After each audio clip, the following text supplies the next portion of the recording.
Good afternoon, my name is Richard Rinsma and I will talk to you about Robert Owen's legacy in the United States of America.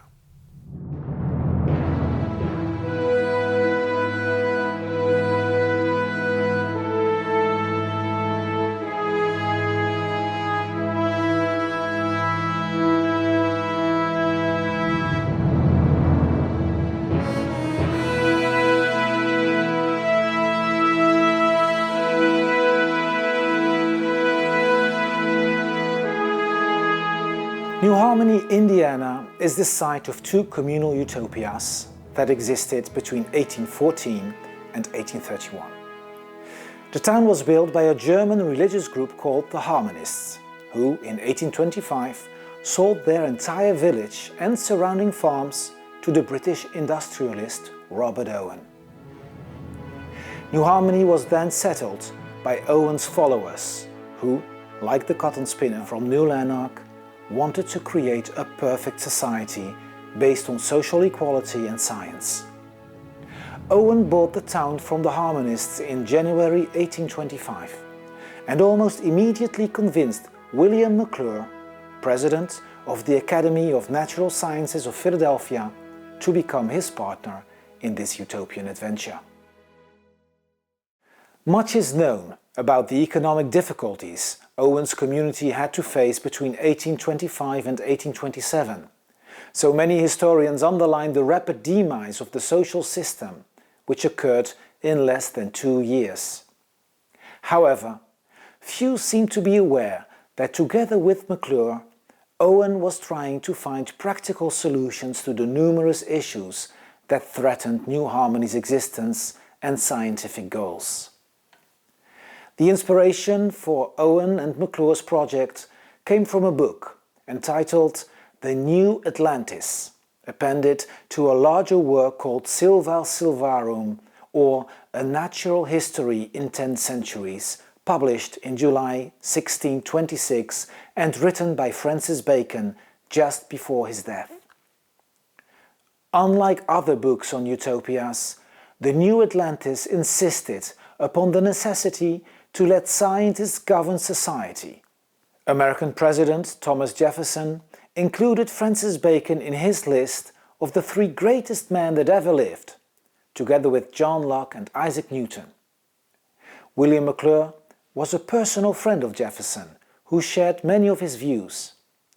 Jefferson presented McClure to the American Philosophical Society for nomination as a member in 1799. And in 1803 and 1804, McClure played an important diplomatic role in a series of negotiations in the aftermath of the Louisiana Purchase in France. There McClure met scientist and artist Charles Alexander Le Sueur, and in 1815 he invited the Frenchman to follow him to the United States, where, between 1825 and 1837, Le Sueur made many drawings of Robert Owen's utopian town. Although Owen's experiment in Indiana is often described as a failure, historical evidence indicates that in fact it was quite a success and would provide a lasting legacy thanks to Owen's partnership with McClure and the active involvement of Le Sueur and Owen's sons. Together, these visionary men laid the groundwork for 2 major institutions that would shape the future of the United States until today. Universally considered as the father of the cooperative movement, a great deal has been written about Robert Owen and his attempts to form communities based on egalitarian principles in Scotland and Indiana. His rich career really began in April 1792, when he was appointed first assistant to Peter Drinkwater, founder of a cotton factory employing 500 people. Owen co-directed one of the first industrial plants powered by a watermill, an innovative experiment which led him in 1798 to meet David Dale, owner of the largest cotton mill in Scotland. During this same period, Owen became a member of the Manchester Literary and Philosophical Society, attending his first meeting on October 4, 1793. There he made contact with the intellectual elite of the region, in particular Dr. and reformer Thomas Percival, a personal friend of philosopher David Hume and historian William Robertson. Percival was concerned with the condition of the poor, and in 1796 played an important role in the creation of a sanitation committee, the Manchester Board of Health, of which Owen was a member. Robert Owen also met the apothecary and maker of magnesium Thomas Henry, who was interested in natural sciences, education and medicine, as well as Thomas Barnes and John Ferrier, all of whom were involved in a battle to improve the lives of children in factories. It was in their company that Owen deepened his interest in social questions, and they introduced him to scientific and philosophical circles. After resigning from Peter Drinkwater's factory in 1795, Owen became an associate in the Carlton Twist Company. In July 1799, he and his financial partners bought David Dale's mills, creating the New Lanark Twist Company. 2 months later, Owen married Dale's daughter, Anne Caroline, taking control of the New Lanark factory in January 1800. Among the people who influenced Owen the most were the famous anarchist theorist William Godwin, author of Enquiry Concerning Political Justice, and James Mill, political economist and associate of Jeremy Bentham. Like Godwin, Owen affirmed that man's character was forged by circumstance, that ignorance led to vice, and that the only way to eradicate the evils of society was to regenerate man's moral consciousness. Owen believed that managing the environment and organizing education contributed to the formation of character, which logically would lead to the birth of a harmonious, peaceful class of laborers. The abuses of industrialization and the factory system had to be corrected, or else general disorder would follow. Owen organized meetings with the barons of the cotton industry, emphasizing the pitiable lives of most workers and the 12-hour working days of many children. He also tried to implement his ideas in the factories of New Lanark, attracting a great many visitors, including his future partner in New Harmony, William McClure, who wrote in his journal in July 1824, I quote, "'Tis really astonishing the order, happiness and comfort that pervades the whole. The children are taught at a very early age geography in a simple, easy way by the use of a large map, all answering at the same time, free from all constraint, cheerful and healthy. Mr. Owen's opinions go far before any I have ever expected to hear, and he touches upon the favorite fancies I have indulged of futurity. The free will of the whole community here is only controlled by their positive and clearly widened interest. Shops supply them with everything on better terms than they can get elsewhere. The rooms are all spacious and well aired, and the children dance and sing with great ease and taste, and have completely eradicated all false pride, one of the most detrimental bars to human happiness." Owen had begun his school reforms in 1809, 3 years before the statement regarding the New Lanark establishment, in which he developed his educational theories. Starting in 1814, his new Quaker partners insisted on an organization based on Joseph Lancaster's methods, and pedagogical tools were provided by the British and Foreign School Society. The Bible continued to be a reading book, and religious instruction remained neutral and non-sectarian. On January 1, 1816, the New Lanark School was renamed the Institute for the Formation of Character. Owen inaugurated it with the famous phrase, "Character is universally formed for and not by the individual."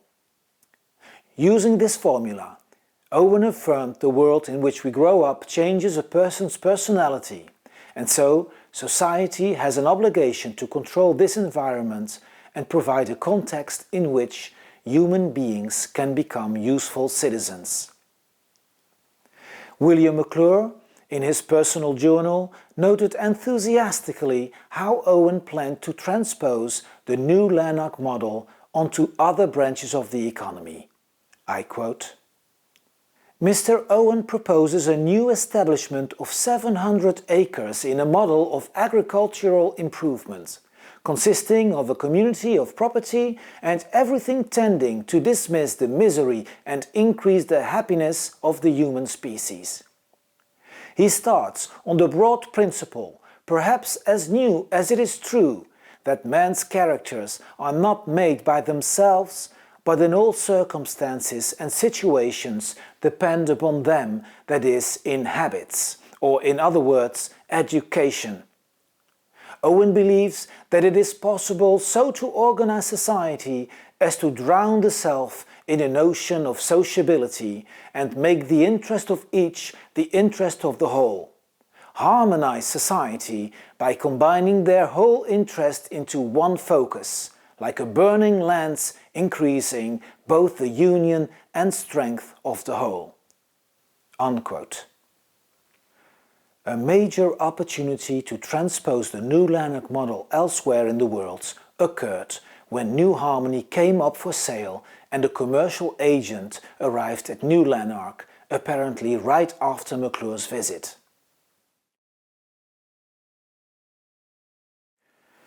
For quite a few years already, the philanthropist, geologist William McClure had been traveling around Europe trying to understand the geological structure of the old continent.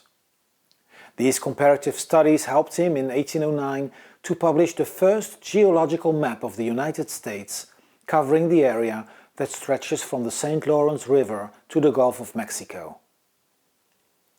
In 1815, he wanted to begin a complementary study to update his first map, which is why he asked the naturalist and geologist Charles Alexander LeSueur to accompany him on his next trip through North America.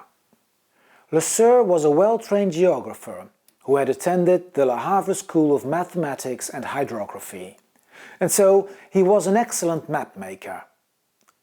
LeSueur is still famous for his coast profiles of the Baudin expedition, and he was the first to draw a highly detailed map of the town of Sydney in Australia. He also made many sketches and drawings of Aboriginals and Australian wildlife between 1801 and 1803. Following the voyage of discovery to Australia, the French authorities published the first volume of an official account in 1807, accompanied by an atlas of 41 plates, many of which were contributed by LeSueur. Moreover, the zoological collection of the Museum of Paris housed some 960 paintings and drawings done by LeSueur. Between 1804 and 1815, LeSueur was known to be a student and intimate friend of Georges Cuvier, one of the greatest French zoologists and paleontologists of all time. This added to McClure's interest in LeSueur. LeSueur, however, did not immediately choose to follow the American geologist to the United States. He still had many duties in France, which changed when the author of the official narrative of the Baudin expedition, François Péron, died in 1810. At first, the continuation of the account was entrusted to LeSueur, but by choosing the side of the Royalists in March 1815, LeSueur made many enemies. Under Napoleon's short second reign, a decree was published stripping him of all his responsibilities, temporarily suspending his government pension. Louis-Claude de Freycinet, an officer on the Baudin expedition, got the appointment, and the Battle of Waterloo did not change this. McClure, on the other hand, was prepared to employ LeSueur for at least 2 years under excellent conditions. McClure insisted that the fruits of their labor be published as soon as possible, because he was devoted to the cause of educating the working classes, and he wanted to create new schools in which working class children would receive a scientific education.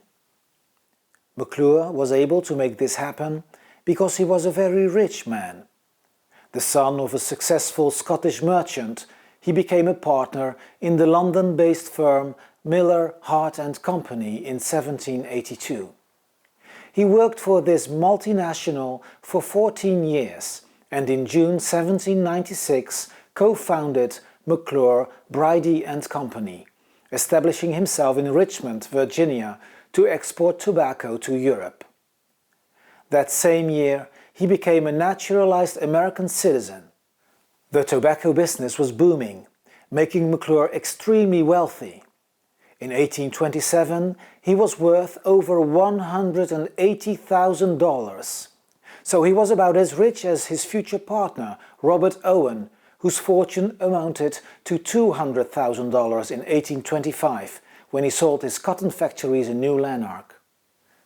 It is of course interesting to note that the tobacco industry in North America was entirely based on slavery. And without a doubt, the cruelty and injustice McClure witnessed in Virginia had a lasting impact on his philanthropic mind. Writing about necessary change, his friends accused him of being a utopian. Yet, in many instances, McClure's projects were feasible and realistic. Like Robert Owen, he did not want to change society through violent revolution, because he had come to the conclusion that the effects of a revolution were often only temporary and easily reversed by powerful counter-revolutionary forces. Instead, he hoped to obtain lasting changes in society by educating the masses. On the other hand, like philosopher David Hume, McClure did not believe he could change the habits of adults. He therefore put most of his energy in educating the working-class children. Providing them with practical knowledge could prove the best solution to fight poverty and other evils in society. In this, McClure followed the teachings of Rousseau and his personal friend Johann Heinrich Pestalozzi, a Swiss educator he greatly admired. The two men met 5 times between 1805 and 1820, and McClure decided to finance several of Pestalozzi's students, sending them to the United States to found new schools. After 1815, all of McClure's projects involved Charles Alexander LeSueur. During their travels in the United States between 1816 and 1825, McClure and LeSueur visited several utopian communes in Pennsylvania, including the Moravians of Bethlehem and Nazareth and George Rapp's Harmonists of Economy near Pittsburgh. After their arrival in Indiana, they also went to Wenboro and Albion in Illinois, as well as some other communities based on cooperative systems. Moreover, William McClure became the financial partner of abolitionist Fanny Wright in Nashoba, Tennessee, who bought slaves she wanted to give an education before setting them free. Yet, McClure's most successful educational enterprise was the one led by Marie Frutageot in Philadelphia between 1821 and 1825. Her success convinced McClure that his educational project should be experimented on a much larger scale. When in 1825 Robert Owen proposed to let Frutageot and McClure operate his New Harmony schools with over 400 pupils, this convinced McClure to become Robert Owen's financial partner. 2 other educational experiments McClure financed before 1825 were the boarding school for boys of Rudolf Scher in Washington, D.C., and the ones of Joseph Neff near Philadelphia and Louisville. Both were students of Pestalozzi. In 1825, Rudolf Scher had died, but Joseph Neff accepted to join McClure in New Harmony to help him reorganize the schools as the head teacher there.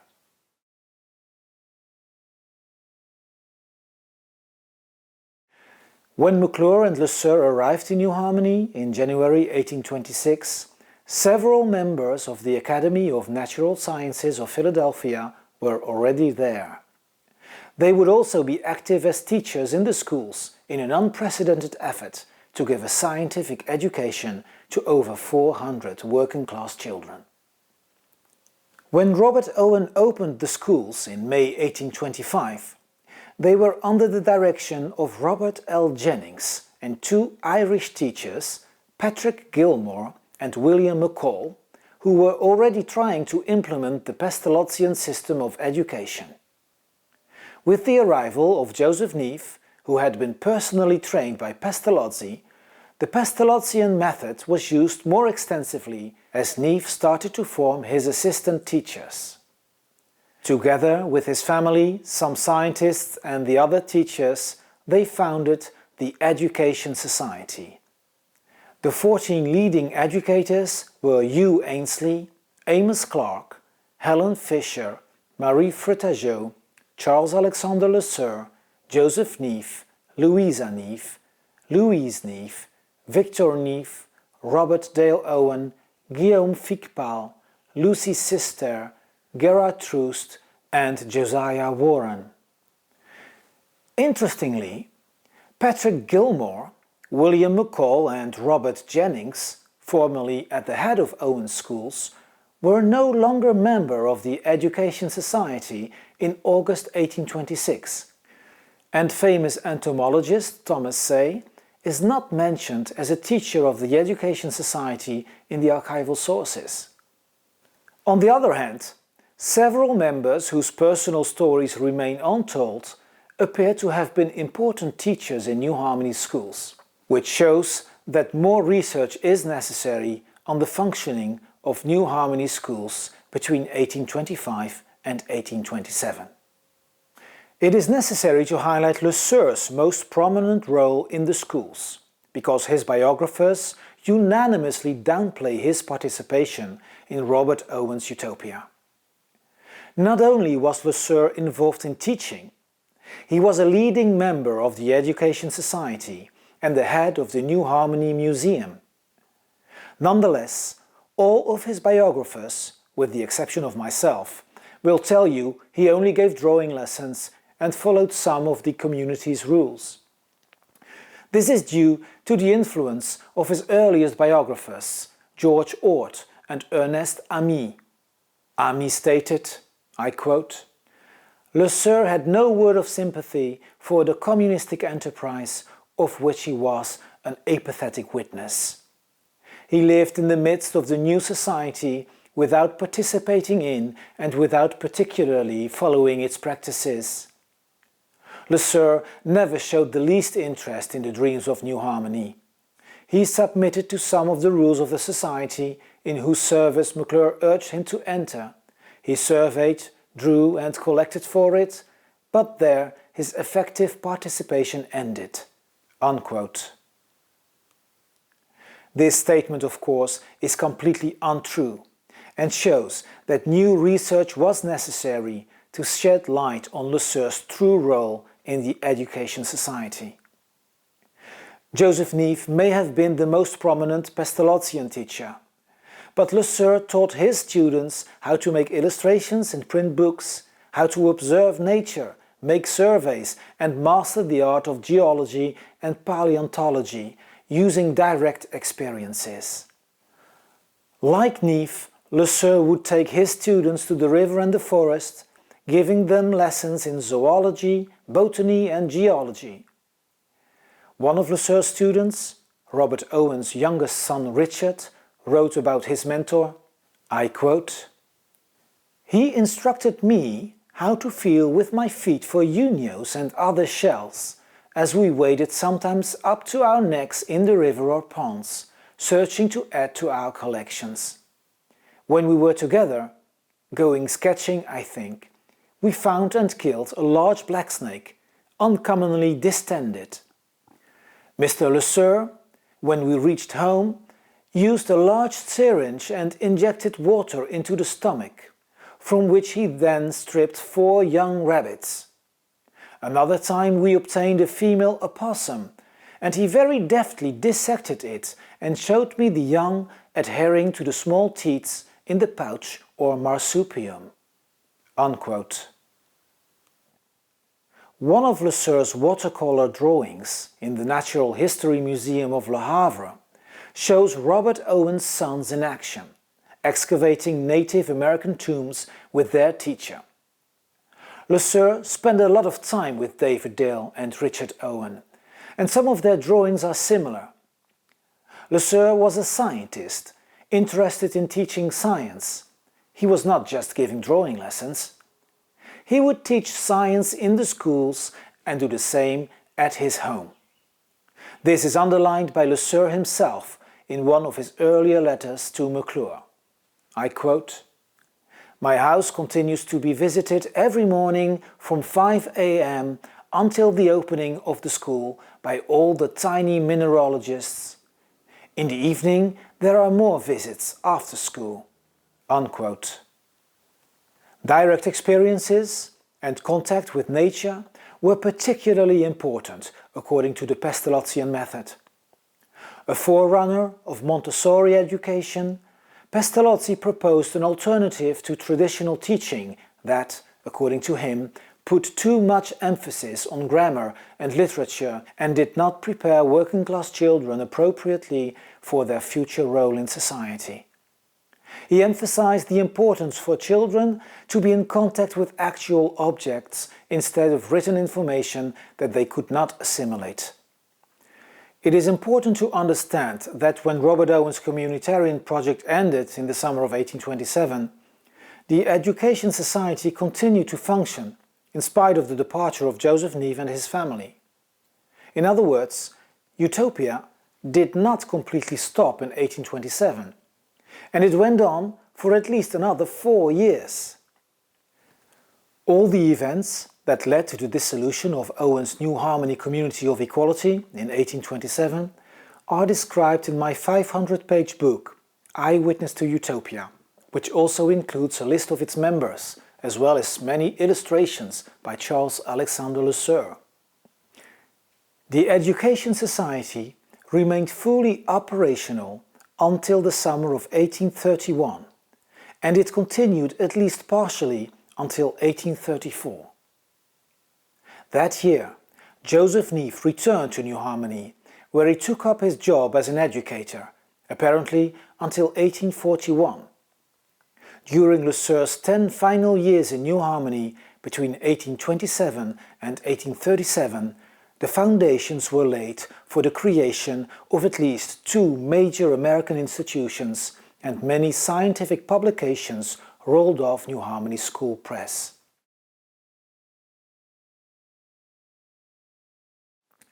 McClure called his educational program the School of Industry, and very early the pupils learned to operate the press.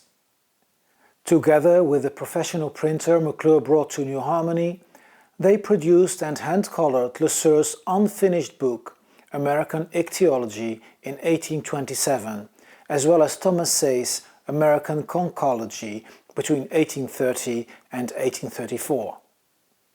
McClure also published his opinions on various subjects on the school press between 1831 and 1838, and a semi-monthly magazine entitled The Disseminator of Useful Knowledge, containing hints to the youth of the United States from the School of Industry, which appeared from January 1828 to July 1841. When the New Harmony schools opened in May 1825, the method of education was based on the Pestalozzian system as described in a pamphlet by Robert Dale Owen, Robert Owen's eldest son. Like his brothers, he had received his early education in Switzerland under Emanuel von Fellenberg, who was a former collaborator of Pestalozzi. In January 1828, 6 months after their father's community had ceased to exist, Richard and David Dale Owen also arrived in New Harmony. Richard was 18 and David Dale 20.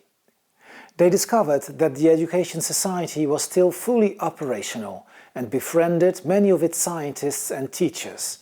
Among those, Charles Alexander Lesueur would have a lasting impact on their lives. Lesueur initiated Owen's sons in zoology, archaeology, geology and mineralogy, making them part of his scientific field trips and sharing his experience with them. Following his education by Lesueur, David Dale Owen decided in 1831 to continue his geological studies in Europe. He returned to New Harmony in the summers of 1833 and 1834. In 1835, he briefly took courses at the Ohio Medical College, but his passion for geology was too strong. In the summer of 1836, David Dale went to Nashville to complete his training as a geologist under the tutelage of Gerard Troost, Lesueur's best friend. In December 1831, Dr. Troost had been appointed State Geologist of Tennessee. He and Lesueur were working on the mineralogical inventory of Tennessee, and this allowed Troost to publish a detailed geological map in 1835.